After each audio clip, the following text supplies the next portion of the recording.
پاکستان وایي ټول غیر قانوني افغان کډوال په زور له خپلې خاورې وباسي. سلام درنو لیدونکو، ستړي مه شئ، زموږ یوټیوب چینل ته ښه راغلاست. پاکستان وایي ټول غیر قانوني کډوال دی د دوی له خاورې وځي، ګنې په زور به یې وباسي. پرون خبر ایژانس د پاکستان د کورنیو چارو وزارت د سرفرست وزیر سرفراز بگټي په وینا خبر ورکړ چې سږ کال به په پاکستان کې ډېرې بریدونه افغانانو کړي دي.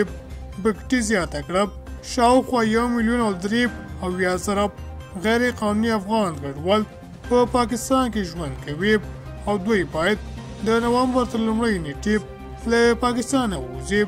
د افغانستان سرپرست حکومت تر اوسه د پاکستان د کورنیو چارو وزارت د سرپرست وزیر د دغه څرګندونو په اړه غبرګون نه دی ښودلی.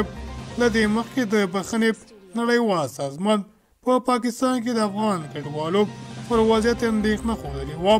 د دغه سازمان د جنوبي اسیا څانګې ویلي اکثره هغه افغانان چې پاکستان ته تللي هلته ځورول کېږي، نیول کېږي او افغانستان ته ستنول کېږي.